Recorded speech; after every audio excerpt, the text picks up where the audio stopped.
Assalamualaikum warahmatullahi wabarakatuh.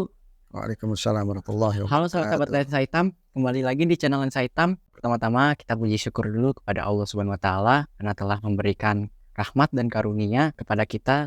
Kita bisa berkumpul lagi di episode kali ini. Salawat serta salam tidak lupa juga kita tunjukkan kepada Nabi besar kita Baginda Muhammad Sallallahu alaihi wasallam. serta para sahabat dan keluarganya serta kita umatnya juga insyaallah. Sahabat Lensa Hitam, tema kali ini tema yang spesial nih karena kita kan sebentar lagi mau bulan Ramadan ya. Kita memakai tema Ramadan. Sebelah saya ada Ustadz Habib nih.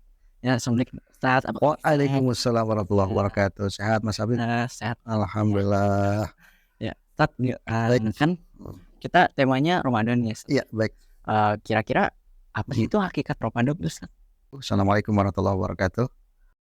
Allah itu kan menciptakan 12 bulan dalam satu tahun. Iya. Ada nanti bulan-bulan mulia, di antaranya adalah bulan Rajab, bulan Dzulqa'dah, Dzulhijjah, dan Muharram. Nah, nanti untuk spesialis untuk Ramadan ini ada kategorinya, yaitu Syahrul Mubarak dan bulan-bulan yang memiliki detail-detail yang lebih banyak lagi dari bulan-bulan lainnya. Salah satunya Ramadan itu di dalam Al-Quran disebutkan dalam ayatnya, Syahrul Ramadan alladzi unzila fihil Qur'an hudan linnasi wa bayyinatin minal huda wal furqan ila akhiril ayah. Jadi bulan-bulan yang 12 itu hanya satu bulan yang secara eksplisit tertulis teksnya di dalam Al-Quran itu adalah Ramadan. Nah, kita ketahui bahwa kalau setiap sesuatu yang ada teksnya, langsung ada sebutan namanya di dalam Al-Quran, pasti memiliki keistimewaan dibandingkan dengan yang lainnya gitu ya. Gitu. Kalau malam Lailatul Qadar tuh kan di bulan Ramadan ya. Ya. Itu kerjanya gimana sih? Lailatul Qadar ya. Lailatul Qadar ini juga bonus kepada umat Rasulullah SAW yang khusus ada di bulan Ramadan. Nah, jadi kemuliaan Ramadan itu karena salah satunya diantaranya ada salah satu malam yang mana malam itu lebih baik daripada 1000 bulan. Dan itu disebut Lailatul Qadar. Bulan Ramadan kan erat banget nih Ya. sama namanya puasa. Puasa. Puasa itu syarat-syaratnya itu apa aja, Ustaz? Baik, yang pertama adalah Ramadan itu adalah bulan di mana orang muslim itu wajib berpuasa. Ayatnya jelas, a'udzubillahi minasyaitonirrajim. Ya ayyuhalladzina amanu kutiba alaikumusyamu kama kutiba alal ladzina min qablikum la'allakum tattaqun. Ini menunjukkan kewajiban puasa bagi muslim. Tapi tentunya ada syarat-syaratnya. Yang wajib puasa Ramadan yang pertama adalah mereka yang muslim ya. Iya, Itu syarat mutlaknya. Misalnya ada orang non muslim berpuasa, dapat pahala nggak kira-kira? Nggak dapat ya, nggak dapat. Bukan muslim. Yang kedua, berakal. Artinya kondisi seseorang itu memiliki akal yang sehat. Kalau ODGJ berpuasa juga berarti dia ODGJ berpuasa misalnya, berkaitan lagi dengan niatnya gitu ya. Nah, ODGJ berpuasa itu berarti kan di luar akal dia ya. Orang yang gila, ODGJ, atau orang yang stres sehingga melupakan ingatannya, atau orang yang sedang mabuk. Nah, gitu ya. Jadi orang yang hilang akalnya, apapun penyebabnya, nanti tidak wajib puasa. Yang ketiga adalah balik. Kalau baliknya perempuan, umur berapa? 10. Umur 9 tahun bagi menurut mazhab Imam Syafi'i. Kalau laki-laki? Laki-laki tuh 12 tahun 15. Atau belum 15 tahun tapi dia sudah ihtilam. Ihtilam itu adalah mimpi dewasa, mengeluarkan cairan yang menunjukkan kedewasaan atau mani. Mas Habib sudah balik. Sudah balik ya. Jadi besok wajib puasa gitu ya. Wajib. Baik Mas Habib. Syarat berikutnya adalah mampu. Meskipun misalnya dia seorang muslim atau muslimah. Yang kedua akalnya sehat. Kemudian yang ketiga sudah balik. Tapi dia tidak mampu. Tidak mampu dalam arti misalnya gini, kondisi badannya sedang sakit parah atau sudah tua renta, itu pun tidak ada kewajiban berpuasa. Saya mau nanya nih Ustadz ya. Kan kalau di Indonesia kan puasanya tuh 12 jam ya Ustadz. Kalau di luar tuh gimana Ustadz ya? Kan waktunya kan beda-beda gitu. Gimana? Di Indonesia itu memang durasi puasa itu sekitar 12 jam. Artinya siangnya itu kurang lebih 12 jam. Ada nanti di belahan dunia yang lebih panjang, misalnya ada yang sampai hampir 20 jam, 15 jam, 13 jam, ada ya. Bahkan ada yang 21 jam ya. Iya. Sebenarnya ukurannya sama. mau di luar negeri itu ya sahur sebelum subuh. Menahannya dari mulai terbit fajar atau subuh, kemudian tetap sampai maghrib. Cuman kadang-kadang durasinya memang lebih panjang dari kita, Oh gitu. gitu ya. Nah, patokannya sama antara sahurnya ya sebelum subuh, bukanya ya maghrib, gitu kan. Cuman siangnya kadang-kadang ada yang lebih panjang, gitu ya. Kalau tradisinya tuh Ustaz, kan kalau di kita tuh ada pakai pawai obor gitu ya. Oh, itu tradisi menyambut Ramadan berarti ya. Tradisi menyambut Ramadan di setiap tempat berbeda-beda. Jadi ekspresi kebahagiaan ketika kita diberikan anugerah dari Allah tamu berupa Ramadan itu masing-masing daerah memiliki ciri khas gitu ya. Ada yang pawai obor, ada yang Marawisan. warawisan, ada hadroan, ada yang kemudian apalagi nyalain petasan. Jangan dah. Waduh. Itu berbeda. Itu adalah ekspresi kebahagiaan bahwa kita akan menyambut Ramadan sekaligus mempersiapkan semangat kita ya. Iya. Semangat fisik kita, semangat keimanan kita itu harus dipompa. Karena ini kita akan puasa 1 bulan penuh gitu ya. Jadi nggak masalah sebenarnya. Yang penting selagi tidak berlebih-lebihan. Yang kedua tidak memubazirkan harta, benda dan lain sebagainya. Selagi wajar nggak ada masalah gitu ya. Abid biasanya pakai apa itu kalau mau nyambut Ramadan? Ramadan. Cuci piring. Cuci alat ibadah ya. Iya. Jadi bagus membersihkan diri karena Allah mencintai orang yang membersihkan diri, membersihkan hati. Ada yang kalau zaman dulu itu apa aja sebelum Ramadan dicuci. Pakaiannya, rumahnya, perabotan-perabotan, tempat beras, segala macam itu kadang-kadang dicuci. Itu menyambut ya Ustaz ya. Menyambut. Artinya kebersihan fisik dan kebersihan hati dua-duanya sangat penting untuk dilakukan. Apalagi dia bahagia kan. Seperti orang mau kedatangan tamu istimewa.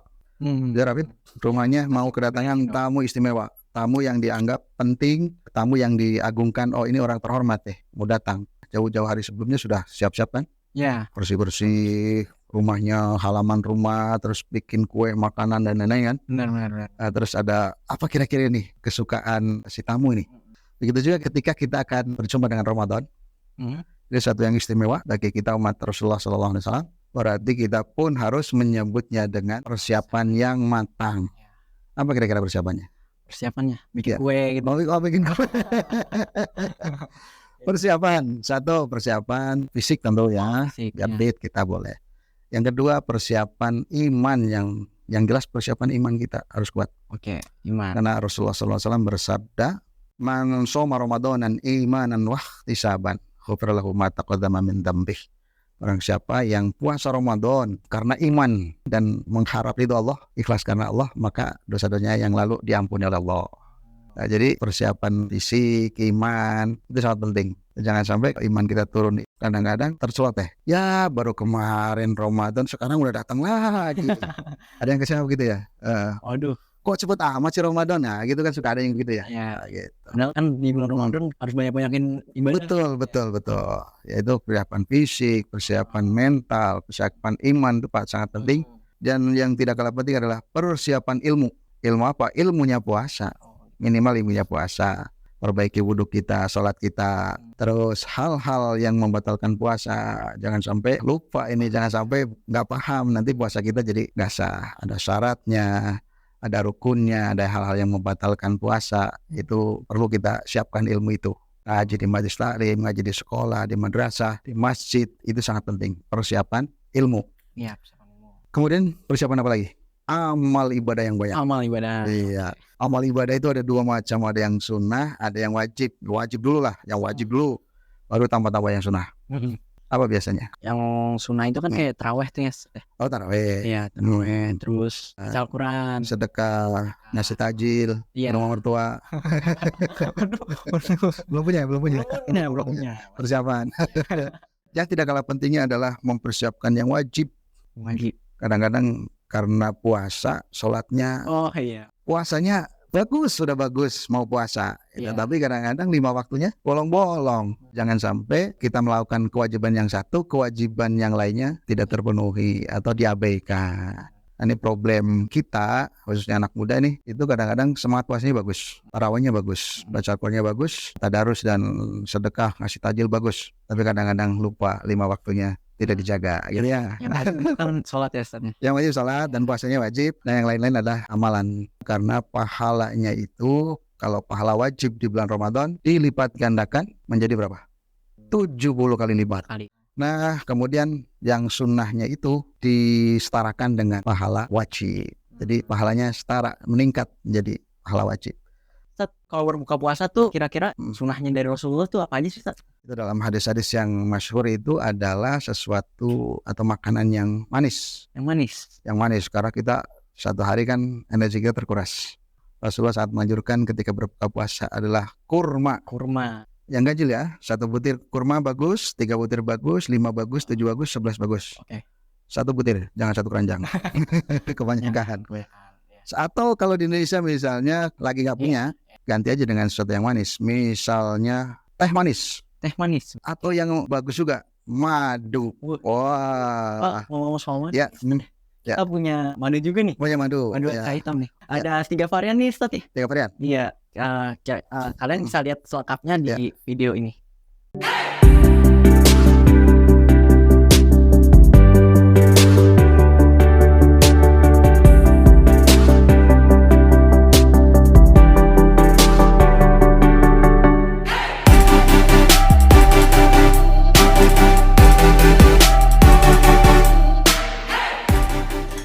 Ustaz, saya mau nanya nih, syarat-syarat sahnya puasa itu apa aja ya, Ustaz? Oh, baik. Kalau tadi kita di awal membahas syarat wajib puasa, artinya siapa saja yang wajib berpuasa. Kalau sekarang yang ditanyakan adalah syarat sahnya puasa. Baik, yang pertama Islam. Walaupun misalnya orang non-muslim berpuasa, maka statusnya tidak sah. Itu dihukumi seperti orang yang lagi menahan lapar saja. Beda kalau sudah muslim, puasanya, laparnya itu menjadi pahala. Yang kedua sama berakal. Kalau nggak berakal ya nggak sah. Yang ketiga adalah suci. Suci dari haid, dari nifas. Ini bagi perempuan khususnya. Kalau laki-laki itu Ustaz, mimpi basah sih, Ustaz. Mimpi basah. Begini. Mimpi basah itu berarti kan tidak sengaja. Itu tidak membatalkan. Baik mimpinya misalnya di siang hari keluar sperma atau mani, maka tidak membatalkan. Kecuali sengaja nih. Misalnya orang habis sahur tidur, ternyata mimpi. Mimpi basah itu itu tidak membatalkan. Mandi aja, kalau syukur-syukur sebelum subuh mandi dulu, mandi jinabah. Kalau misalnya bablas ternyata setelah subuh baru bangun, ya setelah itu sebelum sholat mandi dulu. Gak apa-apa ya, Ustaz ya? Nggak apa-apa. Kecuali sengaja. Makanya ya salah satu yang mengurangi pahala puasa itu kita hindari. Yang diantaranya adalah melihat sesuatu yang membuat nafsu syahwat kita terpancing ya. Karena berpuasa juga menahan nafsu. Menahan nafsu juga, betul. Tidak hanya menahan lapar, haus itu ya. Karena nanti nilai puasa kita itu tergantung pula sejauh mana kita menahan nafsu kita. Itu banyak orang yang berpuasa, tetapi dia tidak akan mendapatkan pahala, hanya mendapatkan haus dan lapar. Kamin shaimin laisa min syamihi ilal ju' wal atas. Jadi banyak orang yang berpuasa, dia tidak mendapatkan apa-apa kecuali dia lapar dan haus saja. Oleh karena itu, hindari hal-hal yang bisa membatalkan puasa atau mengurangi pahala puasa kita. Di antaranya adalah an-nadru bis syahwat. Melihat sesuatu sah menjadi syahwat, gitu ya. Kemudian yang keempat, niat di malam hari. Ini penting banget. Niat. Wajib niat puasa Ramadan di malam hari sebelum terbit fajar. Jangan sampai kita nggak niat. Nanti kalau nggak niat, ada kewajiban menurut mazhab Syafi'i itu tetap berpuasa, tapi nanti suatu saat diqodho di hari setelah Ramadan, gitu ya. Nanti ada juga caranya, misalnya niatnya itu dari awal malam Ramadan diniati saya akan niat puasa Ramadan di sepanjang bulan. Itu untuk kolektif niat, jadi diniati. Tapi yang terbaik adalah yang tiap malam itu berniat. Oke, misalkan kan kita batal nih, Ustaz, di bulan Ramadan. Kita qodho di Senin Kamis. Itu ya, Ustaz. Tentang puasa boleh diqodho di bulan-bulan setelah Ramadan atau di luar Ramadan. Yang penting bukan hari raya, bukan hari tasyrik gitu ya. Nah itu boleh di hari Kamis, Senin, di hari-hari apapun boleh, yang penting bukan di hari-hari yang diharamkan puasa. Biasanya kalau habis tarawih itu biasanya imamnya suka ngajarin niat di malam hari kan, sebelum pada pulang, kecuali tarawihnya belum selesai udah pulang duluan. Itu suka lupa. Untuk menghindari lupa biasanya imam tarawih suka ngajak bareng-bareng niat dan dia di dalam hati. Kalau niat tuh bisa pakai bahasa Indonesia atau emang wajib Arab? Boleh pakai bahasa Indonesia, boleh bahasa yang lainnya gitu. Karena Allah Maha mendengar dan Allah Maha tahu semua bahasa. Termasuk bahasa semut dan planet. Dimudahkan oleh Allah Subhanahu wa taala. Terus yang kelima, imsak. Imsak itu menahan diri dari yang membatalkan puasa. Itu syaratnya imsak. Udah lengkap nih, Islam iya, terus balik iya, berakal iya, terus suci dari haid dan nifas iya, niatnya sudah, tapi tidak imsak. Misalnya jam 12 hari ada tukang cendol lewat, teng teng teng teng teng teng teng, Mas Habib, bang sini bang, sengaja itu, nggak lupa. Misalnya kalau lupa ya, kalau lupa. Itu syarat sahnya. Nah nanti sebelum subuh suka ada imsak ya. Itu artinya adalah warning, persiapan kita untuk bersih-bersih agar puasa kita itu nanti pas fajar atau pas subuh itu kita sebenarnya sudah bersih, sudah siap gitu. Lampu kuning ya Ustaz? Lampu kuning, Karena kalau udah azan lampu merah gitu. lampu merah begitu. Puasa itu kan dari fajar, bukan dari imsak gitu. Biasanya kan 10 menit menjelang subuh. Itu hanya lampu kuning saja. Biar apa? Biar kita itu persiapan. Jangan sampai makan terus, makan lupa jam 5:30 makan juga. Nah, kalau misalnya lagi sahur masih makan, terusin, nggak apa-apa. Apa tuh Ustaz? Imsak, tapi kan belum subuh kan, terusin aja. Nanti sebelum subuh siap-siap. Nah ada orang juga ya udah imsak tuh mereka udah stop gitu ya. Ada itu mungkin lebih menjaga kehati-hatian. Biar tidak ada daging yang nyelap atau ada rasa-rasa yang masih enak di sini ketika sholat subuh. Allahu Akbar, enak banget ini. Lumayan cadangan ya. Baik Mas Raif, hari ini kita sepertinya nggak panjang-panjang dulu ya. Jadi baru seputar syarat wajibnya puasa, yang kedua syarat sahnya. Barangkali ada pertanyaan? Ustaz, kalau yang membatalkan puasa tuh apa aja Ustaz? Yang pertama adalah masuknya segala sesuatu ke dalam tubuh dengan sengaja. Dalam arti begini, masuk ke bagian-bagian yang memang itu langsung menembus ke perut. Contoh mulut, apapun bendanya yang masuk ke mulut dengan sengaja membatalkan. Gitu. Ya apa aja pokoknya, yang kelereng misalnya dimasukin atau koin dimasukin iseng-iseng ya misalnya. Terus dari hidung sengaja menghirup air sungguh. Kalau wudu gimana Ustaz? Kalau wudu selagi tidak berlebihan, insyafnya ya nggak apa-apa. Kemudian dubur, misalnya sengaja iseng-iseng apa dimasukin itu kan nggak boleh. Itu membatalkan. Atau kubul itu jalan depan. Nah, ada knalpot, ada busi gitu ya. Jadi itu tidak boleh sengaja. Nah itu sesuatu apapun yang dimasukkan ke dalam tubuh, tapi melalui jalan-jalan yang memang tembus ke dalam perut. Telinga, hidung, mulut, terus jalan depan, jalan belakang ya gitu. Itu dengan sengaja maka batal. Yang kedua, muntah dengan sengaja. Dibikin muntah aja biar nggak puasa karena males. Kalau nggak disengaja Ustaz? Kalau nggak disengaja nggak, misal karena masuk angin, mabuk perjalanan, nggak apa-apa. Bercanda jangan. Itu muntah dengan sengaja.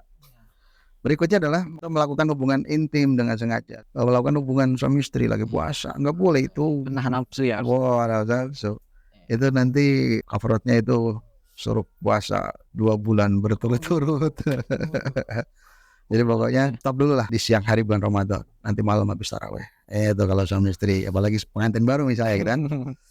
Berikutnya keluar mani dengan bersentuhan kulit. Nah, makanya ini bagi siapapun di antara kita, khususnya anak muda, stop berdekat-dekatan dengan lawan jenis. Ya. Berikutnya mengalami gangguan jiwa, hilang akal. Pagi hari waras, sore nggak waras, berarti batal puasanya. Satu saat habis lebaran, waras lagi. Berarti harus dikotor tuh berapa hari meninggalkan puasa. Banyak lagi sebenarnya sih. Keluar dari Islam murtad, lagi puasa murtad, memproklamasikan dirinya keluar dari Islam, termurtad jadi batal aja ya. Jadi bekal kita menyambut Ramadan khususnya untuk pemula lah. Ini kajian sederhana berkaitan dengan puasa menjelang Ramadan. Barangkali ini dulu ya Mas Raif ya. Mudah-mudahan ada manfaatnya nanti ya. Harapan kita sih juga harus banyakin ibadah dan jangan banyak hura-hura. Iya, jangan hura-hura. Karena Ramadan ini kan setahun sekali ya. Iya, setahun sekali. Kalau setahun 2 kali nanti banyak yang protes kan. Meskipun kalau orang-orang soleh itu berharap Ramadan itu ya tiap bulan kan gitu. Karena di situ banyak ampunan, banyak amal yang dilipat gandakan dan seterusnya. Ya. Kira-kira Ustaz ada harapan lain? Harapan kita ke pemirsa khususnya kita semua, kita sambut Ramadan dengan sukacita, dengan bahagia. Tapi kebahagiaan itu karena Allah. Jangan sampai kebahagiaan itu karena setan. Kadang-kadang kebahagiaan kita itu ikuti oleh nafsu setan sehingga kebahagiaan kita itu berlebihan. Petasan terlalu banyakin gitu kan. Sementara amal ibadahnya tetap saja gitu. Dari Ramadan satu ke Ramadan yang lainnya itu tidak meningkat ya. Yang kedua, persiapkan amal ibadah yang banyak, ilmunya juga gitu ya. Kita sama-sama belajar. Saya juga orang yang sedang belajar menuju baik gitu. Kita sama-sama sambut Ramadan dengan bahagia, dengan penuh sukacita, mengharap ridha Allah, dan mudah-mudahan kita itu bisa mengisi Ramadan dengan kegiatan-kegiatan yang bermakna, yang berpahala, yang mengundang ridha Allah. Itu. Dan harapan kita Ramadan tahun ini lebih baik daripada Ramadan sebelumnya, gitu ya. Jangan lupa bikin kolak, bikin tajil untuk diri kita dan untuk orang lain. Amal baik yang wajib maupun yang sunnah. Kesempatan yang Allah berikan kepada kita, kita gunakan semaksimal mungkin. Karena apa? Kita belum tentu kita akan ketemu Ramadan tahun yang akan datang. Para sahabat ketika menyambut Ramadan itu sudah jauh-jauh hari sebelumnya. Makanya ada doa, Allahumma barik lana fi Rajab wa Sya'bana wa balikna Ramadhana. Ya Allah, berkahi kami di bulan Rajab, di bulan Sya'ban, dan di bulan Ramadan. Sampaikan umur kami di bulan Ramadan, tentu dengan amal yang banyak yang berguna. Sekali lagi, marhaban ya Ramadan. Mudah-mudahan kita semua dalam kondisi yang sehat walafiat dan bisa melaksanakan ibadah puasa dan yang lainnya, baik yang sunnah maupun wajib, dengan senang, dengan ridho, dengan ikhlas, dan sampai meraih kemenangan nanti. Amin amin ya rabbal alamin. Silakan Mas Arif. Ya, sekali lagi terima kasih Ustaz. Sama-sama Mas Latif, sehat-sehat ya. Jangan lupa puasa ya. Sampai sini aja, sahabat lensa hitam. Terima kasih. Assalamualaikum warahmatullahi wabarakatuh. Waalaikumsalam warahmatullahi wabarakatuh.